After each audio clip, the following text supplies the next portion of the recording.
I'm back.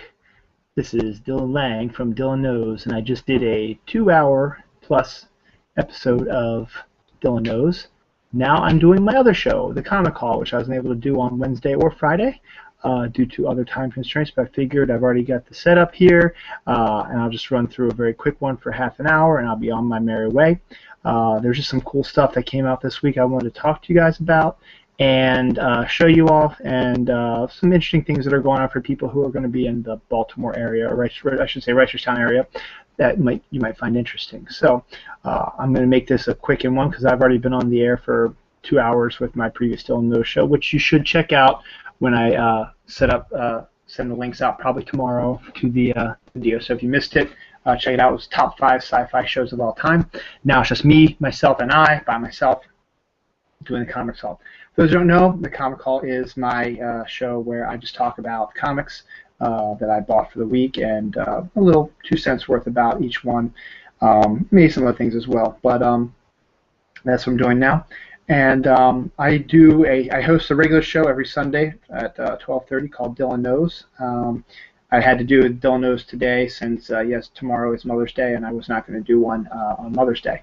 So without further ado, I'm going to get moving. And I do have a comic show, so fans of this show who like my Comics Hall, the first Sunday of the month, me and my partner MJ Khan, we sit up there and we discuss comics and all kinds of fun things. So without further ado, here is this week's Comic Hall.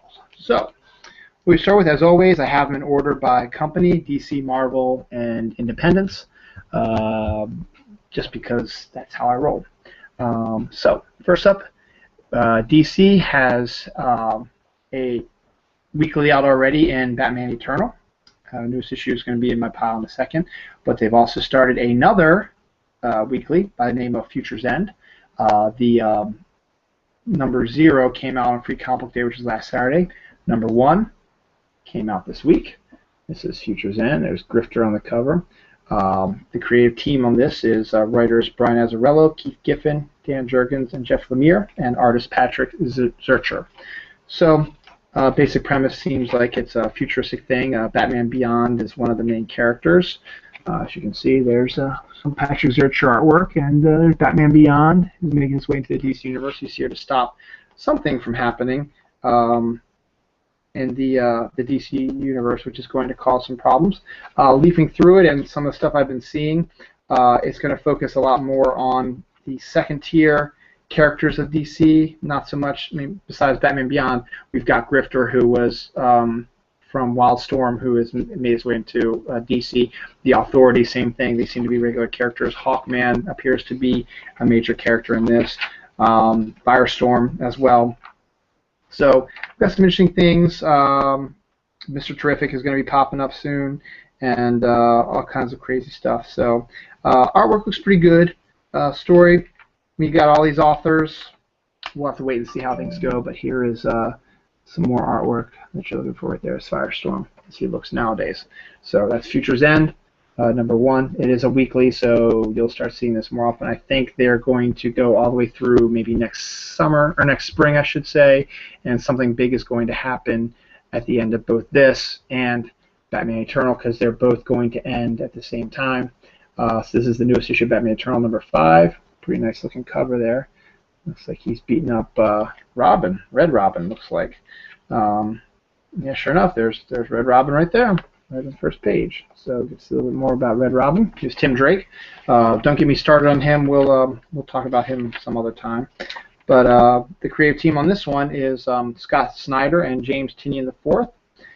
Ray Fawkes, John Layman, and Tim Seeley are consulting writers, and the artwork is done by a different couple artists. First couple issues were done by one guy. Last issue was done by a different person. This one's done by Andy Clark. So got some interesting artwork here. It looks a little bit more realistic than what you're usually used to. So Batman Eternal has been a pretty good story so far, and we shall see if it continues going on in this. So it should be pretty interesting. So we'll continue with that. Last week on the Comics Hall, I was raving about Van Jensen and Robert Vendetti's Flash. Robert Venditti also writes Green Lantern. So does Van Jensen. Van Jensen writes Green Lantern Corps, though. But Green Lantern number 31 came out this week. It is the beginning of a 6-part storyline called Uprising. Basically, the universe is starting to rebel against the Green Lantern Corps and not taking their authority to task, so it's them taking on them. As I said, Robert Venditti is the writer. Billy Tan and Rob Hunter are the art team. And as always, the artwork is beautiful. It looks like the Durlans and the Kuns are the bad guys in this. Reminds me of Invasion, which was that crossover from the 90s, which I absolutely loved.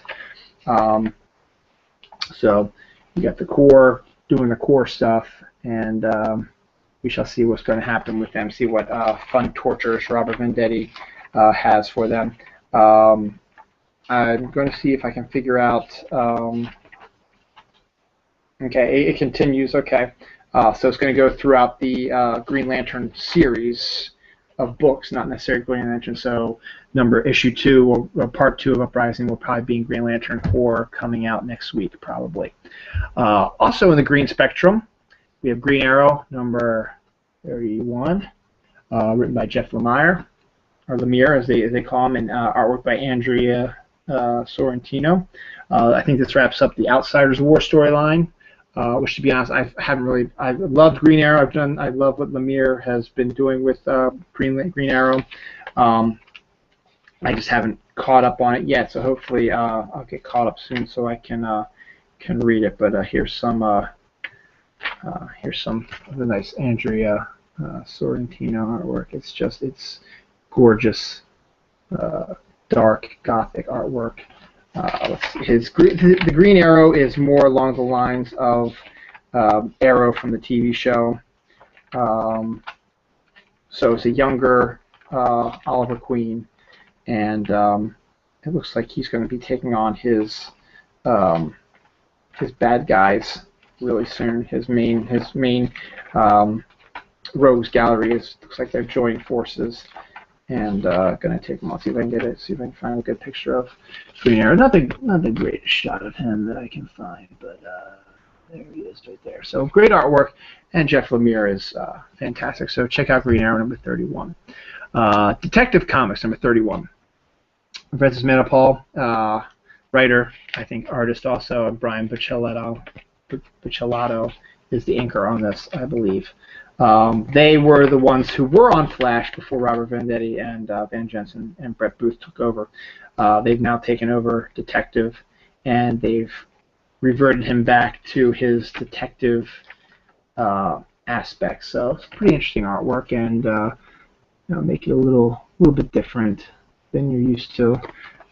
So you should totally check that out. Ooh, there's a beautiful shot of Batman right there. So. Very nice. Check it out. So Detective Comics 31. I read issue 30. It wasn't bad. And issue 30 was a new beginning of the new story arc with the new writing team and art team. So if you go to your local comic store, go check out. You still might be able to find issue 30, and you can get caught up with what's going on with that. So Detective Comics 31. That takes care of DC. If I had to choose. I didn't really think about that. What my pick of the week would be for this. I would probably say Future's End, since it was number 1, and Green Lantern number 31, Beginning of Uprising. So those are my picks for the week for DC. Marvel. I see you. This is a bouncy ball. Well, it doesn't bounce really well on my table, but this is a bouncy ball to promote Original Sin number 1. It's glow in the dark too, I believe, also.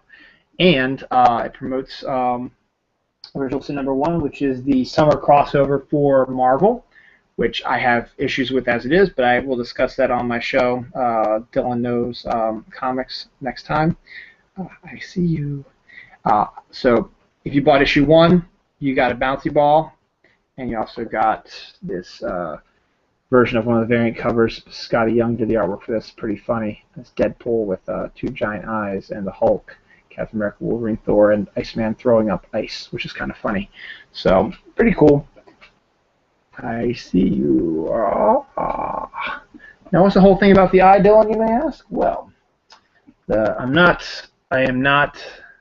spoiling anything because it's right on the cover. Who shot the Watcher? The Watcher is one of these omnipotent beings who lives on the moon, watches over the Earth, and comments on it.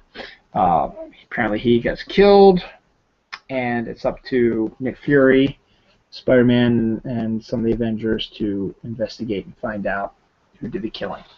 This is the main cover. There was a number of variant covers. I was hoping that one of them was going to be Chip Zdarsky's cover, which I saw a picture of, and it's awesome, but I'm beginning to think that that Lee is another issue coming up, so I'll have to continue collecting this apparently. So we'll see. I'm not a big crossover fan, but we'll see. I got burned on Age of Ultron, so we'll see depending on my money aspect of it. But this looks like these are going to be the main characters here. Original Sin. So it looks like you're going to have a good wide variety. It's a lot of your specific favorites that you're used to, but some other ones like Ant-Man, we should expect the Punisher, Winter Soldier, Moon Knight are all going to play. Black Panther are going to play big roles in it. Stories by Jason Aaron, artwork by Mike Deodato and Frank Martin. I'll give you a good example. Here's once again, I'm not spoiling anything, but the Watcher's been blowed up and his eyeballs have been taken out, so that's why the eyeballs have been making the appearance. Here's the new Ant-Man. Ooh, and sexy Emma Frost. A new outfit. There's Ant-Man and there's sexy Emma Frost. So should be interesting to see. Ooh, there's a nice picture of the Punisher there. There's a good one of the Punisher. So if, as I said, I'm not a big fan of crossovers, but you know what? I'll give this one a whirl. We'll see. I'm probably not going to buy all the myriad of issues that it's connected to. I think I might just stick with this, the original series, the 8-issue miniseries.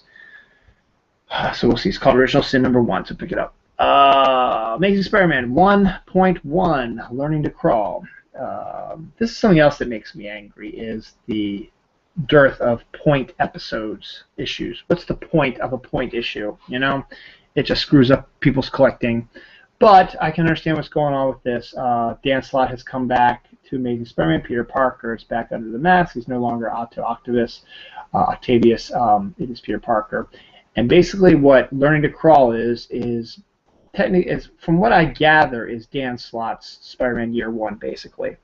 And we get a look back into Spider-Man's origin. Dan's writing it, and Ramon Perez is doing the artwork. Ramon Perez has a very Steve Ditko-esque quality to it, which I think is deliberate, because it is a Year 1 storyline.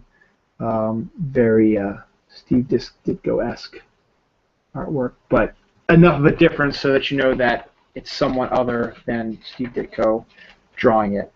But as you can see, it, you can have Peter in high school talking to Liz Allen, Flash Thompson being a dick, beating him up.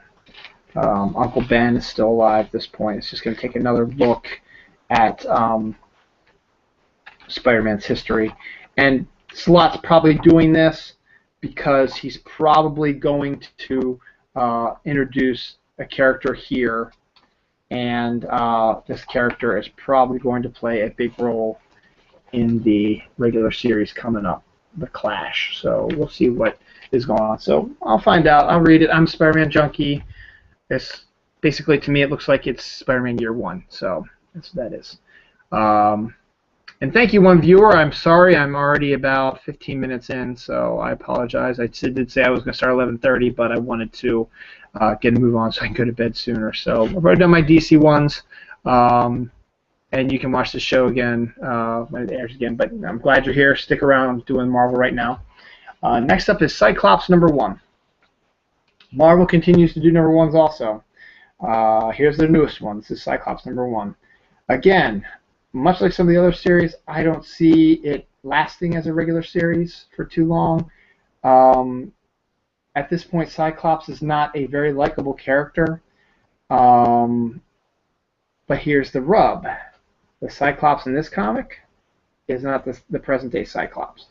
In the X-Men story lines going on now, the original X-Men from the past have come forward to the future and are still hanging around. This issue focuses on the young Cyclops, who has made his way to the future and what's going on with him. He's able to finally reconnect with his dad because he didn't know who his dad was back in the past. So he has to reconnect with his dad. I wasn't going to buy this because I don't need to buy it because I'm running out of money, and I'm probably, depending on the story, we'll see if I stick with it.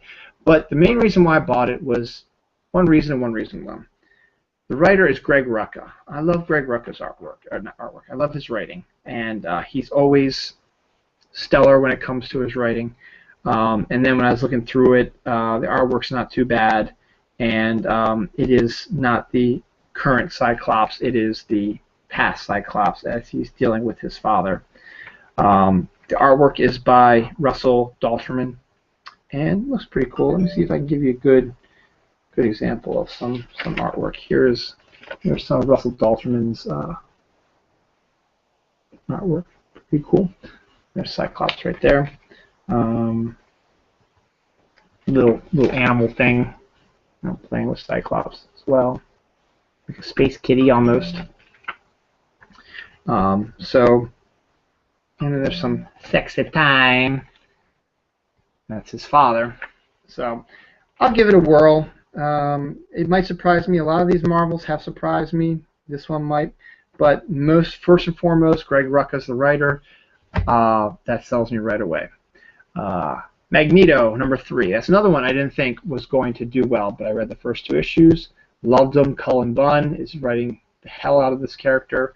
Magneto is not all good and he's not all bad, but he can do both. And there's some vicious stuff that happens in this. But it's pretty good. So Cullen Bunn's the writer, and the artwork is by Gabriel Hernandez Walta. And here's some dark and let's get some dark, but very well drawn. Let's go this way. So it's Magneto number 3. I enjoyed the first 2, so I figure, why not? I will do it again. I see you. Next up is Moon Knight number 3, written by Warren Ellis with art by Declan Shalvey. I haven't read this series yet. I'm dying to. Moon Knight is one of those characters that is very interesting to try to figure out. And Warren Ellis is a crazy writer, and here's just some of the craziest going on. It's Moon Knight in his new costume taking on ghosts. How about that? Pretty interesting. And the ghosts are beating the crap out of him. So, pretty interesting. Check that out. And it looks like he gets a new costume in this. There you go. Here is his new costume. So, it's going to be one of these really interesting books. So, I'm dying to read this. And I really can't wait to see it. It looks fascinating. And Warren Ellis is a great writer as well. She-Hulk, number 4. Charles Soule, Javier Pulido. Say no more. She-Hulk, fantastic character, great artwork, great writer.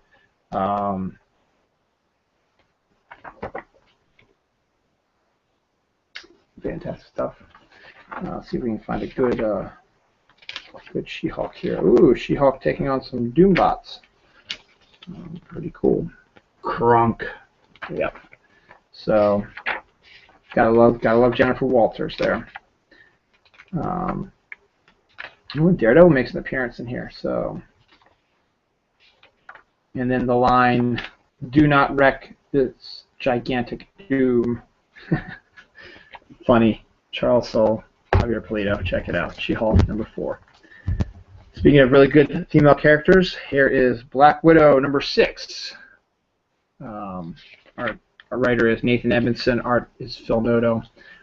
It's Black Widow's become popular again from the Avengers movies. Maria Hill makes an appearance in here. Here's the bad guy that Natasha's taking on, and Natasha's gonna probably kick his ass. So Phil Noto's artwork is pretty good. Haven't read any of these issues yet. That's on my list as well, so hopefully it's as good as I think it is. So that's my Marvel picks. I'd have to say my two picks of the week are probably going to be, well, my one pick of the week I think is going to be maybe Spider-Man 1.1, Learning to Crawl, which basically looks like to me Spider-Man Year 1. So we shall see. Check those out. Finally, we've got Independence, and then I'll be on my merry way. We got 4 of these from different companies. So first up is The Woods from Boom Studios, written by James Tynion IV with art by Michael Dielnis. What's interesting about this is we talked about James Tynion IV already. He's writing Batman Eternal. This is something he's doing for Boom Studios, which a former co-worker and friend of mine, Philip Sablik, works for. Looks to me like the basic premise is a school, a preparatory school, I should say, in Milwaukee, Wisconsin, gets transported to a futuristic planet, and the kids and teachers and everybody involved, or not futuristic, another planet, have to survive in this new wilderness. It looks like a typical adventure full of high school kids going on an adventure trying to survive on a planet that they don't know anything about, and they're going to have to work together. All the various cliques are going to have to work together to solve the crime. Looks to be kind of a Buffy-esque quality to it, maybe some Stephen King as well. And what's interesting about this is also I want to tell you about James Tynion IV. Now, if you're in the Reisterstown, Baltimore, Maryland area, come to my comic store, Cards, Comics, and Collectibles in Reisterstown on Wednesday. This upcoming Wednesday, I think it's the 14th. James Tynion is going to be there signing this book, Batman Eternal, any other books you brought in, the Talon book that he wrote. He will be there writing from, I believe it's 2 to 6. So if you're in the area, hang out. Hopefully I will have some money, and I'll go up there and I'll maybe talk to him a little bit, maybe get a picture with him, maybe get him to sign some stuff. Should be pretty cool. So James Tynion IV is going to be at Cards, Comics, and Collectibles in Reisterstown. So if you're in the area, check it out. Should be a lot of fun. Image number 1. Image has been on a roll with all their comics they've been doing. They've been doing lots of new number 1s, and some of them are really, really good. I'm going to talk about them after I do this. I'll talk about one in particular after I do this. This is a new one that I wasn't going to pick up, but once again, those Comicosity hangout ladies, they talk something up really good, and it makes me think a little bit. It's like, I may as well try it, see if I like it as well. They seem to like it. We seem to have a lot in common. This is Madame Frankenstein number 1. So it's, to me, I don't know much about it. It's black and white comic. There is some nudity in it because it is basically, I guess, the Frankenstein story, but instead of a male Frankenstein, it is a female Frankenstein. And it takes place in America and not in overseas in Romania. So I'm not going to show you the nudity because I don't want to get into trouble. But there is nudity, so this is not for kids.